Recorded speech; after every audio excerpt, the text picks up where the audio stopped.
كنت كنآمن بالحب وبالنية وبالزواج اللي مبني على الثقة والمشاركة. كنت كنشوف مراتي ونقول هذه هي النعمة اللي عطاني الله. لكن ما عمري تخيلت أن أقرب وحدة لقلبي تكون كتضحك في وجهي وكتغدر بيا من ورا ظهري.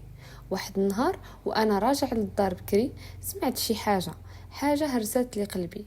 كتهضر عليا مع راجل آخر وكتقول ليه ما بقتش باغية تعيش معايا. بقيت بلا صوت بلا نفس وقلت مع راسي واش انا مجرد محطة عبور في حياتها. خليوكم معايا في هذه القصة باش تعرفوا كيفاش تبدلت حياتي في نهار واحد ومنين جا القرار اللي غير كلشي. كنت انا ومراتي سكينة عايشين حياة بسيطة، تزوجنا عن حب، خدينا بيت صغير في واحد الحي شعبي في مراكش. كنت خدام في شركة النظافة، واخا المدخول قليل كنت كندير جهدي باش نوفر ليها كلشي.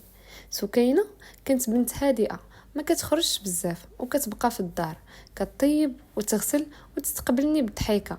على الاقل هادشي اللي كنت كنشوفه. لكن الايام بدات كتقلب، وليت كنحس بها تبدلات.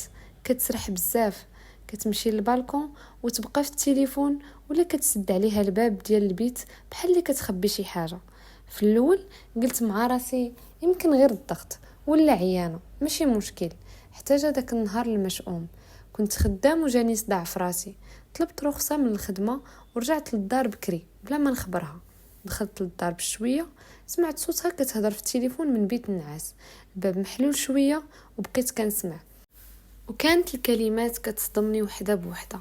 كتقول بصوت منخفض صافي ما بقى بيني وبينه والو، غير ساكت وبلا شخصية، كنبغي غير نهرب منه. راك عارف راسي معاك قلبا وقالبا. تجمد الدم في عرقي، ما كنتش باغي نصدق، ولكن الصوت ديالها والكلمات اللي خارجه من فمها كانوا واضحين. بقيت بلا حركه، قلبي كيدق ورجليا تقالوا بحال اللي شي جبل طاح عليا. رجعت للور، خرجت من الدار وما قلت والو. قضيت النهار كامل كنخمم شنو ندير، نواجهها، نكذب على راسي ونقول يمكن غلطت في الفهم، ولا نواجه الحقيقه كيف ما هي. مع العشيه رجعت، هي ما عرفت والو. تلقاتني بالابتسامه كيف العاده. جلست معاها وببرودة الدم قلت لها سكينة ما كنتي كتهضري اليوم في الظهر؟ تبدل وجهها، حركات عينيها بسرعة، وقالت لي وهي كتحاول تبان عادية غير صاحبتي فاطمة، كنا كنهضروا على راجلها مسكين كيعايرها. قلت لها صاحبك ماشي فاطمة، كان راجل وكنتي كتقولي ليه ان راجلك ما عندوش شخصية وبغيتي تهربي. قالت لي اسمح لي كنت ضايعه، هو كان كيسمع ليا، كنهضر غير على احساسي ولكن ما درت والو. قال لك ما درت والو وهي كتخوني في مشاعرها وكتقارني براجل اخر وكتعايرني معاه؟ هادشي راه طعنه في القلب. جمعت راسي وخديت القرار وانا نقول لها سكينه، الخيانه ماشي غير في الجسد، راه حتى الكلمه اللي كتقال على راجلها مع راجل اخر راه خيانه، وهادشي ما يمكنش نستمر فيه. بكات وترجات، ولكن القلب اللي تهرس ما كيتصلحش بكلمه سمح ليا. من داك النهار انا تبدلت، ما بقيتش كنثيق بسهوله.